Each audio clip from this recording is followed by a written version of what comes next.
Bharat Israel हैरान, पाकिस्तान ने मुस्लिम देशों से किया आह्वान, इस्लामिक नोटों में शामिल हो जाओ, किसी भी डिफरेंस को मिटाकर एकजुट हो जाओ मुसलमानों।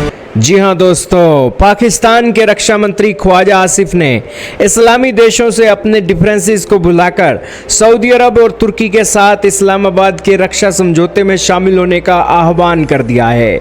दोस्तों, इस आह्वान के एक तर्ज पर देखा जा रहा है कि नाटो की तर्ज पर इन्होंने सैन्य गठबंधन बनाया है। यही कारण है कि ये मुस्लिम देशों से आह्वान कर रहे हैं कि इस एक डिफेंस ग्रुप में आप शामिल हो जाओ।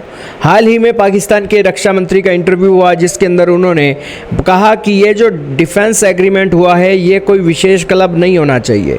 उन्होंने इस्लामिक देशों से अपने मतभेदों को बुलाकर इस समझौते में शामिल होने का आग्रह किया। उन्होंने कहा कि अन्य देशों के लिए दरवाजे बंद नहीं किए जा सकते, यह कोई विशिष्ट समूह नहीं होना चाहिए, यह मेरी निजी राय है, इसका विस्तार होना चाहिए।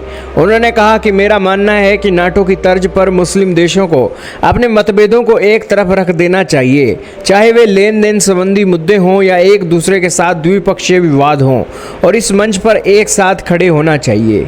सऊदी अरब के क्राउन प्रिंस मोहम्मद बिन सलमान, तुर्की के राष्ट्रपति और पाकिस्तान पीएम ने शुक्रवार को मक्का संयुक्त सुरक्षा समझौते पर हस्ताक्षर किए, जिसे विश्लेषकों का मानना है कि यह क्षेत्र में एक नई सुरक्षा संरचना का निर्माण कर सकता है। क्षेत्रीय स्तर पर उत्पन्न उस भीषण संघर्ष से चिंतित होकर जिसके कारण ईरान ने खाड़ी के तेल निर्यातकों पर मिसाइल हमले किए हैं, तीनों देश यूएसए और ईरान के बीच बढ़ते तनाव के बीच सुरक्षा सहयोग को गहरा करने की कोशिश कर रहे हैं। यह नया रक्षा समझौता 1 साल पहले पाकिस्तान और सऊदी अरब के बीच हस्ताक्षरित पिछले समझौते पर आधारित है।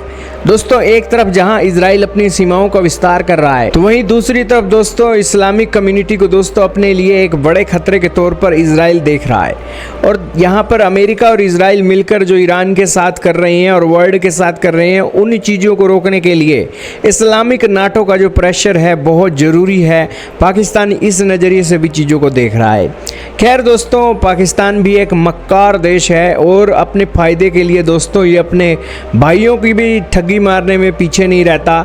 तो ऐसे मक्कार देश के साथ कौन दोस्तों मानकर इस डिफेंस एग्रीमेंट में इस्लामिक नाटो में शामिल होगा। वैसे भी दोस्तों 57 इस्लामिक देशों का जो OIC है वो भी फेल हो चुका है। तो इस डिफेंस एग्रीमेंट में दोस्तों कौन एंट्री करेगा जब खाने के लाले हैं। मुस्लिम देशों में दोस्तों जब खाने के लाले हैं तो इस्लामिक नाटो डिफेंस के इस बजट के ऊपर कौन पैसा खर्च करना चाहेगा। और ये इस्लामिक नाटो के जो सपने हैं दोस्तों बहुत बड़े हैं, लेकिन इस्लामिक लोगों के पास पैसा नहीं है। आपका क्या मानना है कमेंट सेक्शन में बताइएगा।